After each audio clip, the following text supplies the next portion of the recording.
जय Shri Krishna, good morning.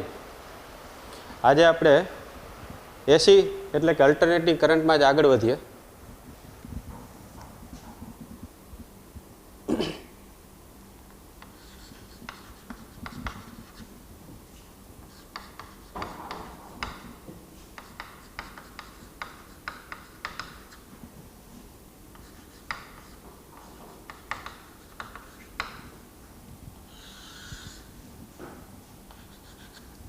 આપણો આ ટોપિક હતો લાસ્ટ લેક્ચરમાં અવરોધ આરને લાગુ પાડેલ એસી વોલ્ટેજ સ્ત્રોત અથવા સોર્સ। તો એમાં આપણે એક ટોપિક આગળ વધીએ જેની અંદર આપણે એક ચક્ર દરમિયાન પાવરનું સરેરાશ મૂલ્ય કેટલું થાય એ આપણે સમજીએ।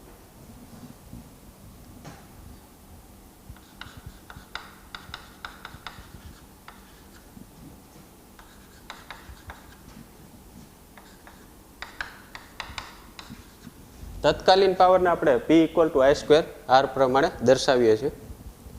હવે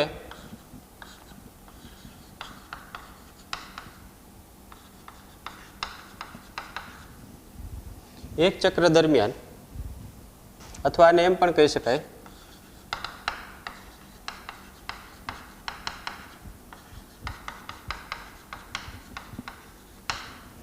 કાં તો તમે એક ચક્ર દરમિયાન કહો અથવા તો એક આવર્તકાળના ગાળા પરનું પાવરનું સરેરાશ મૂલ્ય એટલે કે સરેરાશ પાવર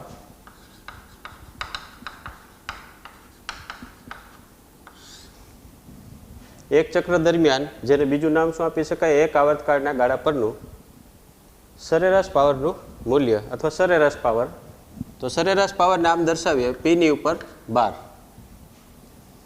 અથવા તો એને તમે આમ દર્શાવી શકો, આ બંને સમાન છે, આ પણ સરેરાશની નિશાની છે 12 અને આ બંને બ્રેકેટ છે એની વચ્ચે રાશિ છે P છે, તો આ બ્રેકેટ પણ શું દર્શાવે છે, સરેરાશ। તો હવે આ P ની કિંમત આપણે અહીંયા મૂકશું તો આપણે આમ લખી શકાય, તેથી P =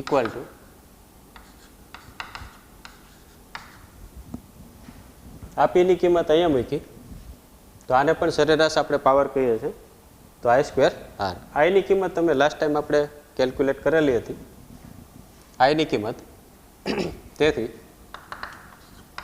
P =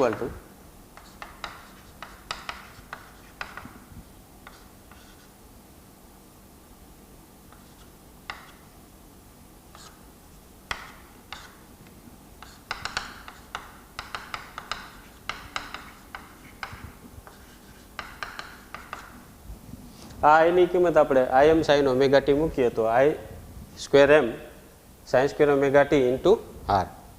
તો હવે તમે આ જે સરેરાશની નિશાની છે એને આપણે એઝ ઇટ ઇઝ દર્શાવવી પડશે। તો આ સરેરાશની નિશાની દર્શાવી દીધી, સરેરાશની નિશાની I ની જગ્યાએ Im sin ωt એટલે આ આવ્યું અને R એમ જ છે। હવે આ જે છે સરેરાશની નિશાની એને તમે આને પણ લગાવી શકો, આને પણ લગાવી શકો ને આને પણ અલગ અલગ રીતે દર્શાવી શકો। તો આ રીતે દર્શાવી દઈએ।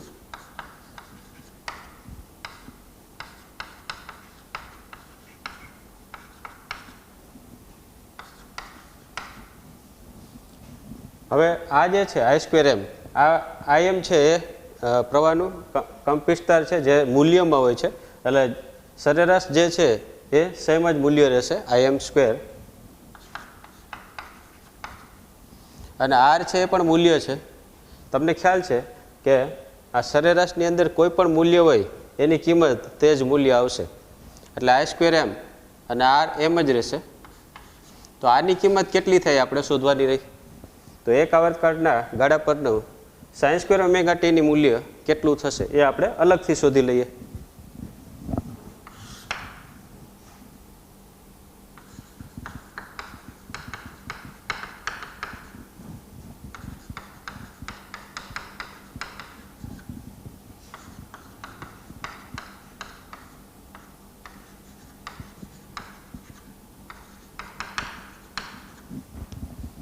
તો આની કિંમત આપણે શોધીએ તો આ રીતે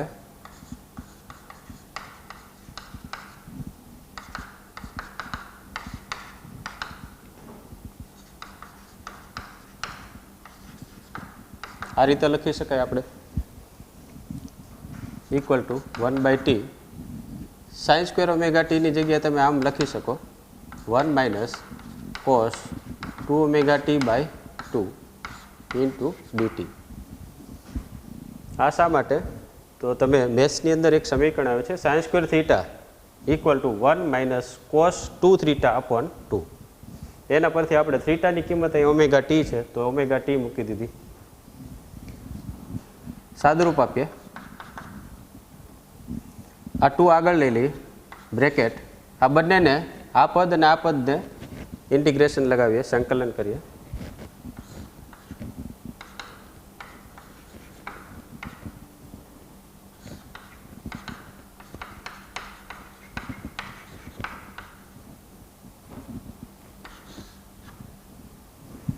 ને આગળ લીધું, આ બંને પદને આપણે સંકલનની નિશાની લગાવી દીધી. હવે સંકલન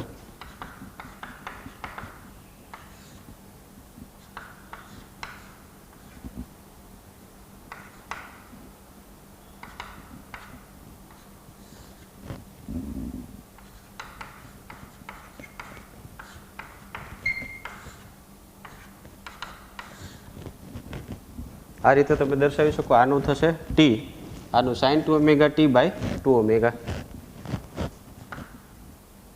તો 1/2t ટી માઇનસ 0 માઇનસ, હવે 1/2t આને ગુણાઈ ગયા, આને પણ ગુણાય તો 1/4t ઓમેગા,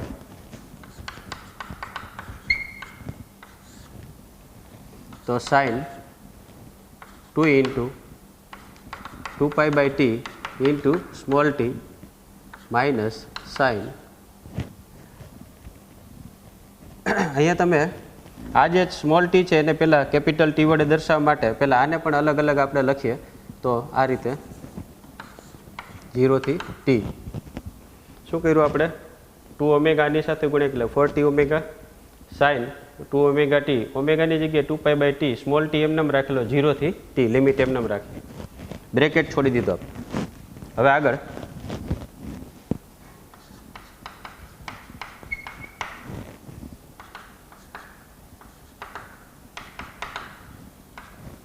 આની સાથે ગુણાઈ જાય, આની સાથે ગુણાશે માઇનસ 1/4t ઓમેગા. હવે આ સ્મોલ ટીની જગ્યાએ કેપિટલ ટી આવશે તો sine 4πt into T minus sine 0. પહેલાં ટી મૂકી દીધું સ્મોલ ટીની જગ્યાએ, પછી 0 એટલે આ પદ આવ્યું.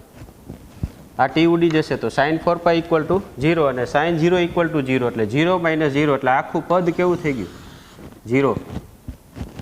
અને અહીંયા તમે આ ટી ઉડી જાય તો હવે આ બે પદમાંથી શું વધ્યું 1/2, તો sign square omega t equal to 1/2. આ કિંમત તમે યાદ રાખજો, જે ઇમ્પોર્ટન્ટ છે. Sign square omega t equal to 1/2 થાય. એ જ રીતે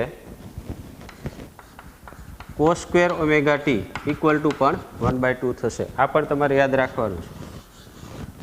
અહીંયા તમે સાઇન સ્ક્વેર ઓમેગા ટી મૂક્યું, એની જગ્યાએ કોસ સ્ક્વેર ઓમેગા ટી મૂકીને પણ સાદુરૂપ આપો તો જવાબ 1/2 જ આવશે. આજે 1/2. તો આમાં તમે જ્યારે પણ તમે જોશો, આની પહેલાંના લેક્ચરમાં આપણે જોયું હતું એક આવર્તકાળ પરના ગાળાનું સરેરાશ મૂલ્ય sine omega T, cos omega T, sine 2 omega T, cos 2 omega T એનું મૂલ્ય 0 થતું હતું. અહીંયા સાઇન સ્ક્વેર ઓમેગા ટીનું મૂલ્ય 1/2, કોસ સ્ક્વેર ઓમેગા ટીનું મૂલ્ય પણ કેટલું થાય 1/2. આ ખાસ યાદ રાખજો, ઇમ્પોર્ટન્ટ. આપણે શું જેની જરૂર હતી સાઇન સ્ક્વેર ઓમેગા ટી, તો સાઇન સ્ક્વેર ઓમેગા ટીની જગ્યાએ કેટલી કિંમત મૂકશું 1/2. તો આ આઈ સ્ક્વેર એમ એમનમ, આ આર એમનમ ઇન્ટુ આની જગ્યાએ આપણે 1/2 મૂકીએ તો આપણા માટે આ સરેરાશ પાવર, આની જગ્યાએ આપણે આમ પણ પી બાર પણ દર્શાવી શકીએ. તો પી બાર ઇક્વલ ટુ અહીંયા શું લખી શકાય, કારણ કે sine square omega t equal to 1/2 જે આપણે અહીંયા સાબિત કરી ચૂક્યા. તો P bar equal to im²/2 into R. આ એક સમીકરણ પ્રાપ્ત થયું આપણે. તો આ છે એને આપણે શું કહેશું, એક ચક્ર દરમિયાન સરેરાશ પાવર અથવા તો એક આવર્તકાળ પરના ગાળાનું સરેરાશ પાવર i²m/2 ઇન્ટુ આર.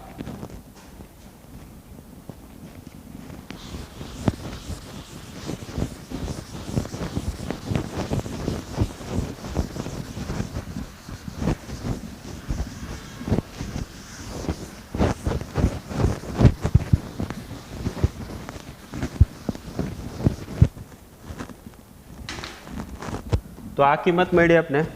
હવે તમે આના અલગ અલગ સ્વરૂપ જોઈ શકો. એના માટે આપણે પહેલાં વિચારીએ.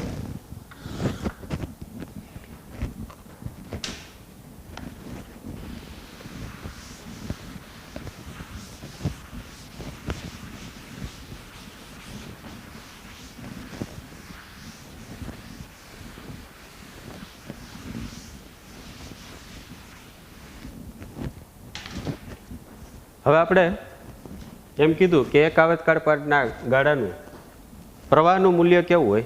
શૂન્ય હોય.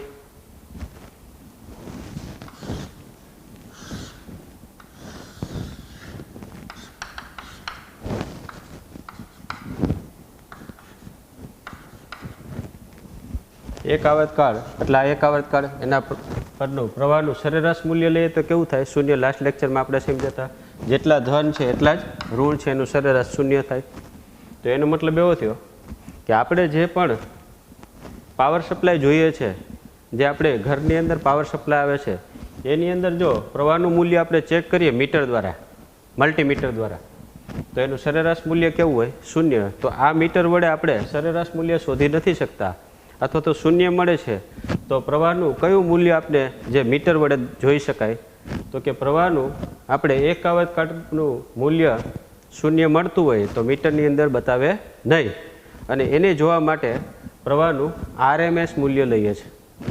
તો આરએમએસ મૂલ્ય આપણે શોધીએ કે પ્રવાહનું આરએમએસ એટલે રૂટ મીન સ્ક્વેર. તો આરએમએસ મૂલ્ય કેટલું થાય એ આપણે એક આવર્તકાળ પરનું આરએમએસ મૂલ્ય જોઈએ. તો પ્રવાહનું આરએમએસ મૂલ્ય એનો મતલબ એવો થયો કે એક આવર્તકાળ પરનું પ્રવાહનું આરએમએસ મૂલ્ય છે એ શૂન્ય થતું નથી. શા માટે એ પણ આપણે સમજશું હમણાં. તો એને આપણે આમ દર્શાવી શકાય, કાં તો તમે આરએમએસ કહો અથવા કેપિટલ આઈ. તો આરએમએસ મૂલ્ય અથવા તો એને અસરકારક મૂલ્ય પણ કહેવામાં આવે છે. આર એટલે રૂટ, એમ એટલે મીન, અને એસ એટલે સ્ક્વેર. રૂટ એટલે સ્ક્વેર રૂટ, મીન એટલે સરેરાશ, અને સ્ક્વેર એટલે વર્ગમૂળ. તો આ જે છે એ આપણે સ્ક્વેર આપણે વર્ગ કહીએ છીએ.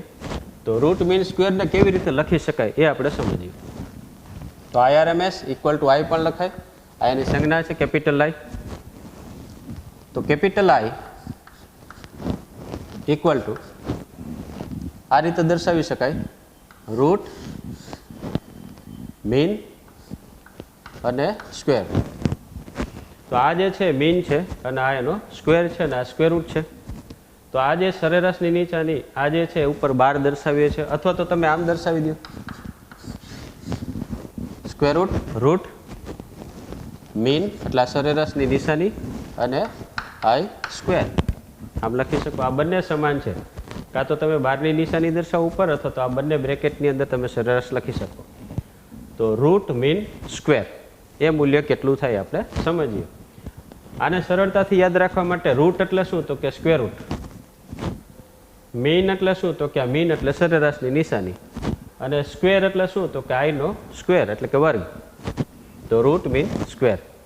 કોઈ પણ રાશિનો રૂટ મીન સ્ક્વેર શોધવા માટે તે રાશિનો રૂટ અને મીન અને તે રાશિનો વર્ગ આ રીતે લઈ શકાય.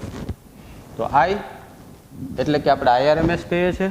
તો આઈઆરએમએસની કિંમત કેટલી થાય આપણે લઈએ તો સ્મોલ આઈ ઇક્વલ ટુ આપણે આની અંદર દર્શાવી દઈએ. તો I RMS equal to capital I. તો I RMS equal to capital I equal to આઈની અંદર I M sine omega t અને સ્ક્વેર, કારણ કે આઈ ઇક્વલ ટુ મૂકતા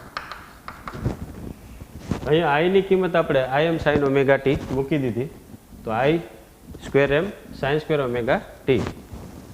તો ઇક્વલ ટુ આ બંનેને જુદા જુદા તમે લખી શકો. અને આ પ્રવાહનું આરએમએસ મૂલ્ય એક આવર્તકાળના ગાળા પરનું છે.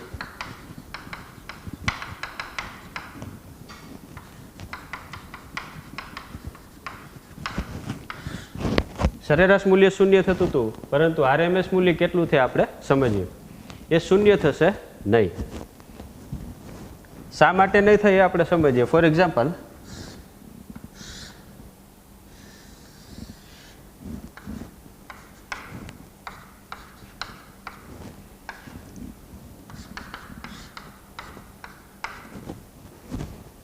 તો આઈ વિરુદ્ધ ઓમેગા ટી, પ્રવાહ વિરુદ્ધ સમય અથવા તો ઓમેગા ટી. અહીંયા તમે જો એક આવર્તકાળ છે, જેટલા ઉપર ધન છે એટલા જ ઋણ છે, એટલે એનું સરેરાશ મૂલ્ય શૂન્ય થાય. પરંતુ આપણે જો આ લઈએ તો સરેરાશ મૂલ્ય આ જે છે એ આરએમએસ મૂલ્ય શૂન્ય થશે નહીં. શા માટે એ સમજીએ. તો સ્ક્વેર રૂટ કરેલું છે અને આ છે સરેરાશની નિશાની અને એનો વર્ગ કરેલો છે. તો વર્ગ કરીએ તો આ પ્લસ હોય, અહીંયા પ્લસ છે એ તો મળશે જ, પણ માઇનસનું શું થઈ જશે? પ્લસ.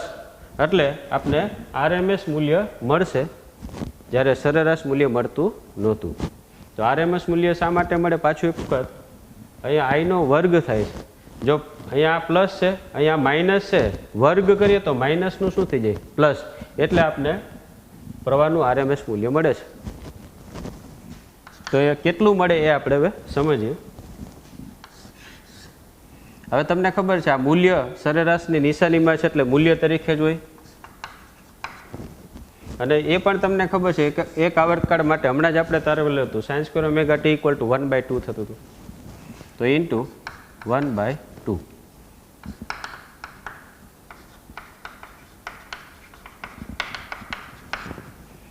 એક આવર્તકાળ માટે સાઇન સ્ક્વેર ઓમેગા ટી નું મૂલ્ય છે 1/2 થાય. એ આપણે આમાં મૂકી દીધી કિંમત. તો Im/√2 આ કિંમત છે આપણી IRMS. હજી આગળ આપણે સાદુરૂપ આપીએ તો 1/√2 ઇન્ટુ Im. 1/√2 એટલે 0.707 Im. તો તમે આ કિંમત IRMS ની કિંમત Im/√2 1/√2 Im 1/√2 એટલે 0.707 Im. તો 0.707 Im આ ક્યાં કિંમત આવે આપણે સમજીએ. તો અહીંયા જુઓ આ ટોચ છે એને આપણે Im કહીએ, મહત્તમ મૂલ્ય. તો આ જે છે એ 0 થી આ જે એને કહેવાય 1 એટલે કે Im. હવે 0.707 Im એટલે કે આરએમએસ મૂલ્ય ક્યાં આવે પ્રવાહનું? તો કે 0.7 અહીંયા ક્યાંક આવે. 0.707 Im. શા માટે? આ 100% હોય તો આ 70%. એટલે આ જે છે એ 0.707 Im, જેને આપણે I ઇક્વલ ટુ I શું દર્શાવે છે? RMS. તો અહીંયા આપણે આ સ્મોલ I લઈ લઈએ. તો સ્મોલ I વિરુદ્ધ ઓમેગા ટી, એમાં આ જે છે સ્મોલ I વિરુદ્ધ ઓમેગા ટીના આલેખમાં આ ટોચ છે Im દર્શાવે છે, અને આ જે કિંમત છે એ શું દર્શાવે છે? RMS. તો capital I equal to 0.707 Im. 0.7 શા માટે? તો કે આ 1 ગણીએ તો આ 0.7 આટલું આવે. તો આ રીતે આપણે શોધી શકીએ. આને આપણે ઓમેગા T1 કહી શકીએ. કોઈ એક સમય RMS મૂલ્ય આટલું હોય છે. તો આ જે છે RMS મૂલ્ય કેના વડે માપી શકાય? તો કે કોઈ પણ આપણું જે ડિજિટલ મલ્ટીમીટર આવે છે એના વડે એસી પ્રવાહ માપવું હોય તો એક ખાસ તૈયાર કરેલું જે આ મીટર હોય છે એના વડે તમે RMS મૂલ્ય માપી શકો, જે સરેરાશ મૂલ્ય દર્શાવતું નથી. કારણ કે સરેરાશ મૂલ્ય છે એ શૂન્ય થાય છે અને સાદા મીટર વડે માપી શકાતું નથી. અને સાદા મીટર વડે તમે RMS મૂલ્ય પણ માપવા જાવ તો મળે નહીં. એના માટે સ્પેશિયલ ટાઈપના જે ડિજિટલ મલ્ટીમીટર આવે છે એના વડે તમે RMS મૂલ્ય માપી શકો. તો ખાસ યાદ રાખજો, આ પણ એક સંબંધ બહુ મહત્વનો છે. IRMS equal to capital I equal to Im/√2 equal to 0.707 Im. એને કેવી રીતે દર્શાવી શકાય એ પણ આપણે અહીંયા દર્શાવી દીધું.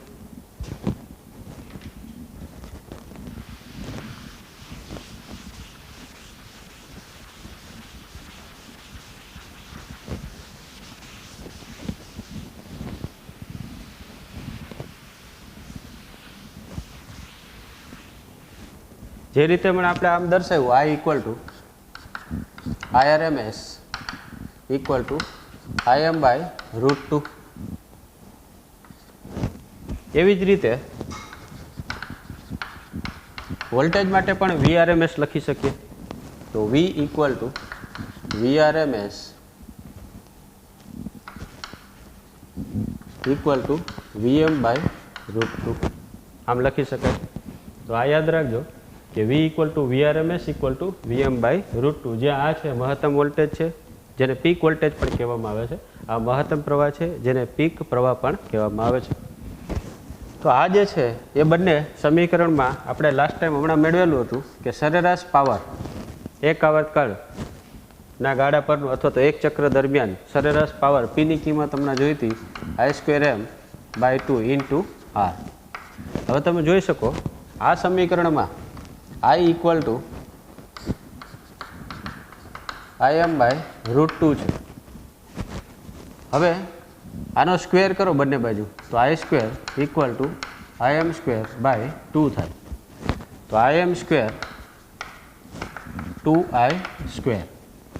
તો Im² ની જગ્યાએ તમે આ કિંમત મૂકી દો તો 2I² ઇન્ટુ R/2, તો I² R. તો આ સરેરાશ પાવરનું આ પણ એક સૂત્ર થયું. I², જ્યાં I છે શું દર્શાવે છે? RMS. આપણે અહીંયા RMS મૂલ્ય કહેતા હતા, તો પ્રવાહનું RMS મૂલ્ય એનો સ્ક્વેર ઇન્ટુ R. હજી એક બીજું પણ સ્વરૂપ તમે જોઈ શકો. શા માટે? I ઇક્વલ ટુ V/R મૂકો અહીંયા,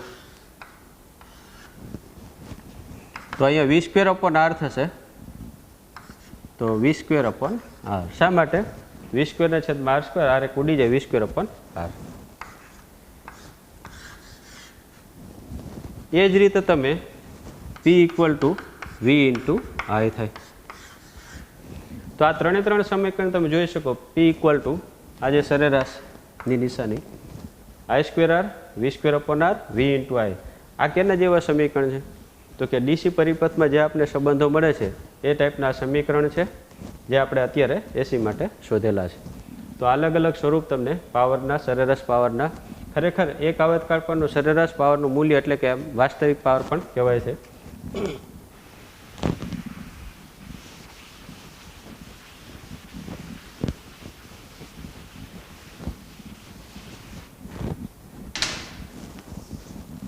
તો અવરોધને લાગુ પાડેલ AC વોલ્ટેજ જે આપણે જોયું. હવે તમે જોઈ શકો છો આની અંદર જે સમીકરણ આવ્યું હતું એમાં V equal to VM sin ωt અને I equal to Im sin ωt હતું. આ કેના માટે હતું? અવરોધને લાગુ પાડેલ AC વોલ્ટેજ માટે. એનો મતલબ V અને I વચ્ચે કોઈ કડા તફાવત નથી, એટલે બંને સમાન કડામાં છે. અને V અને I બંને સમાન કડામાં કેવી રીતે દર્શાવવા એ આપણે સમજીએ.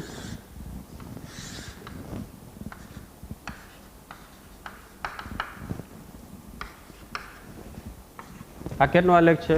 V અને I આ y અક્ષ ઉપર અને ઓમેગા t છે x અક્ષ ઉપર.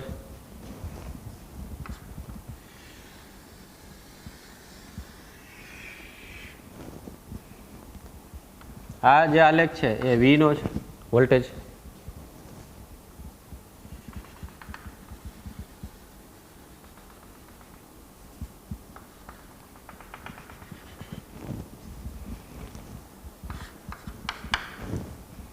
તમે આમાં જોઈ શકો છો V અને I એ અહીં બંને એક જ જગ્યાએથી ચાલુ થાય છે. જો એટલે સમાન કડામાં છે એમ કહી શકાય. તો અહીં 0 થી સ્ટાર્ટ થાય છે અને બંને એક સાથે વધે છે. જો મહત્તમ મૂલ્ય પણ એક સાથે થાય છે અને શૂન્ય પણ એક સાથે થાય છે અને લઘુત્તમ મૂલ્ય પણ એક સાથે જ થાય છે. એટલે એને કહેવાય કે માત્ર R ધરાવતા AC પરિપથ અથવા તો અવરોધ R ને લાગુ પાડેલ AC વોલ્ટેજ પરિપથ માટે V અને I વોલ્ટેજ અને પ્રવાહ સમાન કડામાં હોય છે. આ જે છે એને કડા તફાવત ડાયાગ્રામ પણ કહી શકાય, અથવા તો V અને I વિરુદ્ધ ઓમેગા t નો આલેખ તમને દોરવાનું કહે તો આ રીતે આવે. તો આ આપણે જોયું.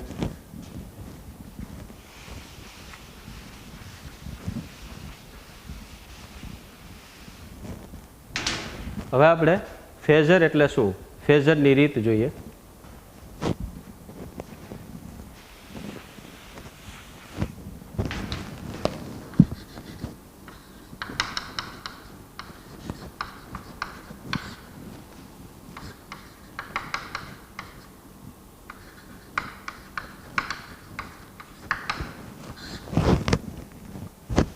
ફેઝર છે એને ઘૂમતો સદિશ અથવા રોટર પણ કહેવામાં આવે છે.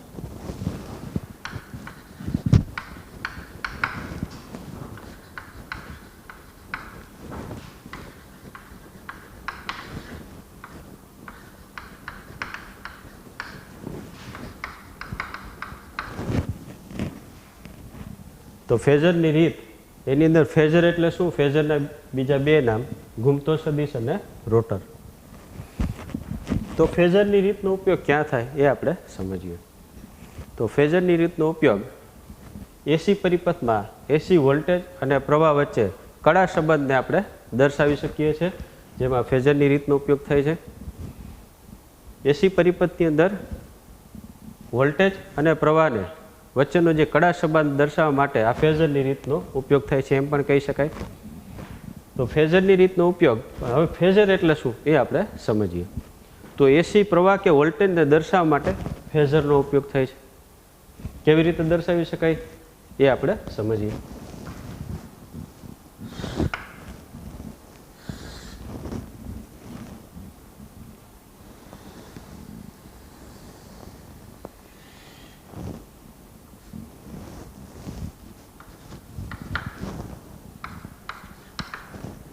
અત્યારે આપણે I વિરુદ્ધ ઓમેગા ટી આ એક દોલન માટે દર્શાવેલું છે.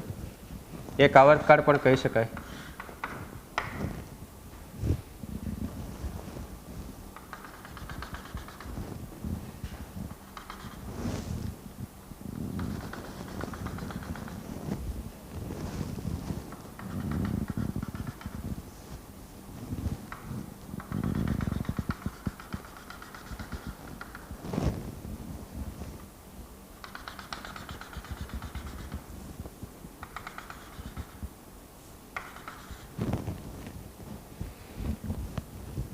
હવે આપણે ઘૂમતો સદિશ વિશે સમજીએ. તો ઘૂમતો સદિશ આ તીરની નિશાની વડે આપણે દર્શાવી દઈએ. માનો કે અહીંયા આ ઓ છે, તો આ ઓ પર છે ઘૂમતો સદિશ. અત્યારે તમને ખ્યાલ છે કે એસી પ્રવાહ આ રીતે આગળ વધતો હોય છે. તો એસી પ્રવાહને દર્શાવવા માટે ઘૂમતો સદિશ કેવી રીતે યુઝફુલ છે આપણે સમજીએ. તો આ તીરની નિશાની છે ઘૂમતો સદિશ છે. તો ઘૂમતો સદિશ અથવા ફેઝર એ આ દર્શાવ્યું છે. આ ફેઝર પણ કહી શકાય, ઘૂમતો સદિશ, અથવા તો એને રોટર પણ કહી શકાય. તો ફેઝર છે સદિશ છે, પરંતુ ખાસ યાદ રાખજો પ્રવાહ કે વોલ્ટેજ છે અદિશ રાશિ છે. તો પ્રવાહ કે વોલ્ટેજને દર્શાવવા માટે ઘૂમતા સદિશનો ઉપયોગ થાય છે. કેવી રીતે આપણે સમજીએ. અહીંયા આ 0 પર છે અત્યારે, અથવા તો ઓ પર છે. સ્ટાર્ટિંગ અહીંથી થાય છે પ્રવાહનું. તો એ ઘૂમતો સદિશ આપણે અહીંયા દર્શાવી દીધું. અહીંયા શૂન્ય લઈ લઈ. તો આ ઓ છે, અહીંયા ઓ છે. હવે જેમ જેમ સમય આગળ વધતો જાય એમ આ પ્રવાહ છે આમ આગળ વધતો જાય છે. તો આ રીતે આમ આગળ વધતો જશે સમય. તો આપણે વિચારીએ કે થોડા સમય પછી આ ઘૂમતો સદિશ તીરની નિશાની આ ચોક વડે જોજો, એને તમે આ રીતે આ મૂવમેન્ટ આપી શકો. તો આ રીતે આપણે મૂવ કરીએ.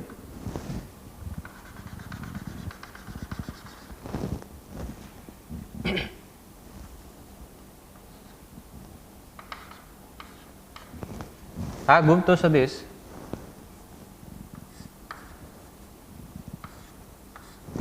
શરૂઆતમાં અહીંયા ઓ પર છે, પછી રોટેટ થઈ અને કોઈ એક સમયે આને ઓમેગા T1 કહી દઈએ. તો ઓમેગા T1 સમયે આ ઘૂમતો સદિશ મૂવ થઈને અહીંયા આવશે. તો આ રીતે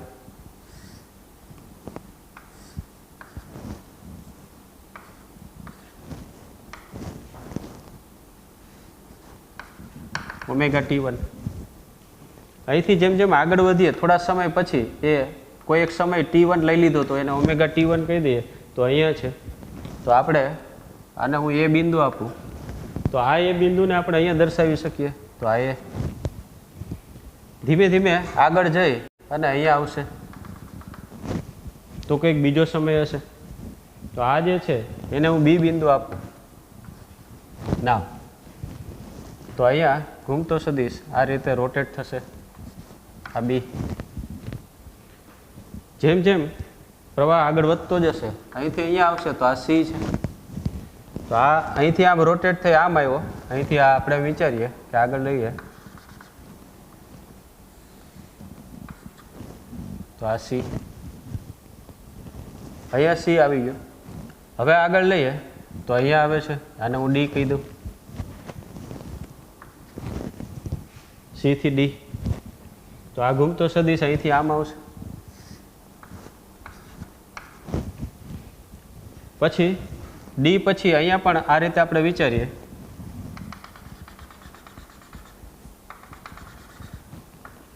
આ ઈ, તો અહીંથી ફરી અને આ રીતે આવશે આ ઈ. અહીંયા હું એફ કહી દઉં, આ ઈ છે, આ એફ, તો અહીંયા એફ આ રીતે આવ્યું. અહીંયા જી, તો ઘૂમતો સદિશ આ રીતે આવશે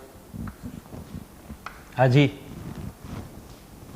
અને વળી પાછું આ ક્યાં આવી જશે ઓ પર, તો ઘૂમતો સદિશ અહીંયા આવ્યો. તો આ જે છે એને તમે આ રીતે આમ વિચારો,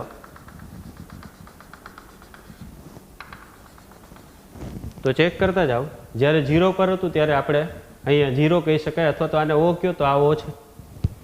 પછી પ્રવાહ જેમ જેમ આગળ વધ્યો અહીંયા આવ્યો, તો ઘૂમતો સદિશ છે એ ઓમેગા જેટલી કોણી ઝડપથી આગળ વધતો હોય છે XY સમતલમાં. આને હું એક્સ કહું અને આ વાય. તો ઘૂમતો સદિશ છે, આ તીરની નિશાની એ શું દર્શાવે છે? ઘૂમતો સદિશ જે ઓમેગા જેટલી કોણી ઝડપથી XY સમતલમાં પરિભ્રમણ કરે છે.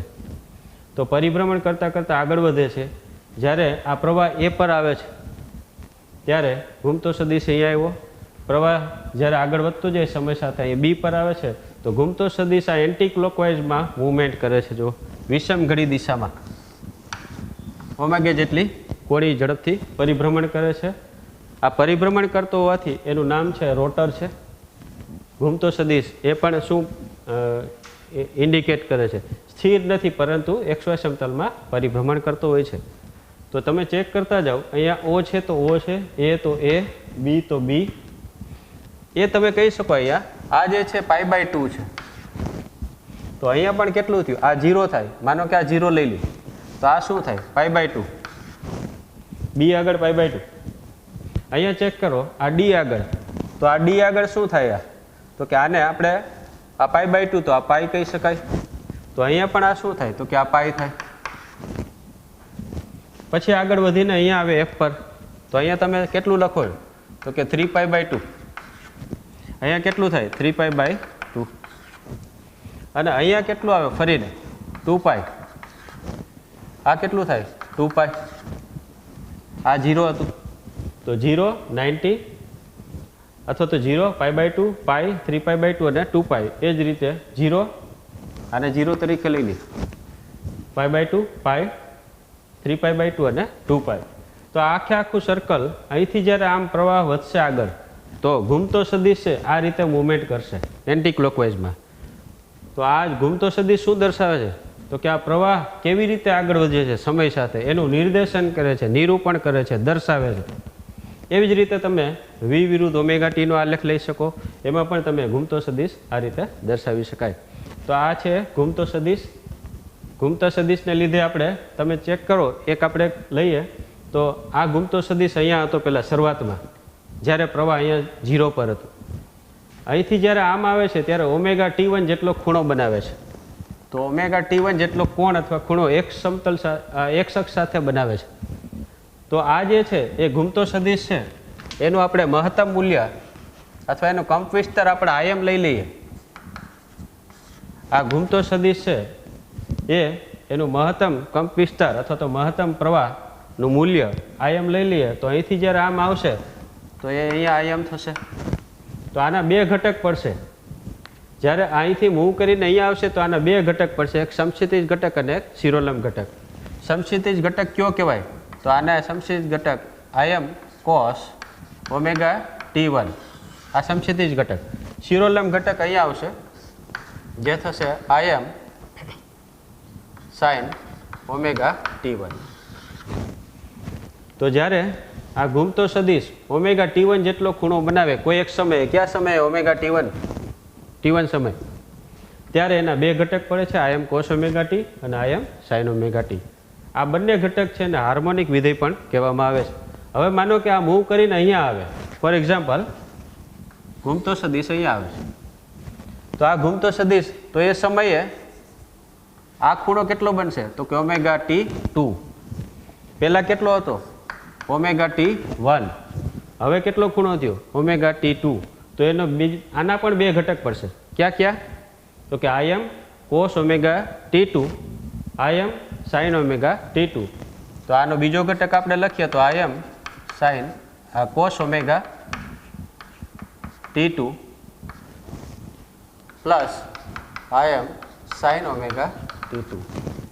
તો તમે એનો મતલબ એવો થયો કે જેમ જેમ આ ઘૂમતો સદિશ આમ પરિભ્રમણ કરતો જશે એમ ખૂણો ચેન્જ થતો જશે, અને ખૂણો ચેન્જ થાય એટલે એના બે ઘટક પણ ચેન્જ થતા જાય.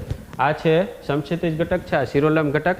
એનો મતલબ એવો થયો ફેઝરની રીતથી તમે હાર્મોનિક વિધેયનો સરવાળો સહેલાઈથી કરી શકો છો. આ બધા હાર્મોનિક વિધેય છે, આઈ એમ કોસ ઓમેગા ટી 1, આઈ એમ કોસ ઓમેગા ટી 2, એના પછી આગળ વધે તો I M cos omega T 3. એ બધાનો સરવાળાની બેઝિક રીતથી તમે સરળતાથી કરી શકો. એ જ રીતે આઈ M sine omega T 1, I M sine omega t 2 plus I M sine omega T 3. આ રીતે આપણે કરી શકીએ છીએ. તો હાર્મોનિક વિધેયનો સરવાળો સહેલાઈથી ફેઝરની રીતથી કરી શકાય છે, એવો તમને MCQ પૂછાય તો આવડવો જોઈએ.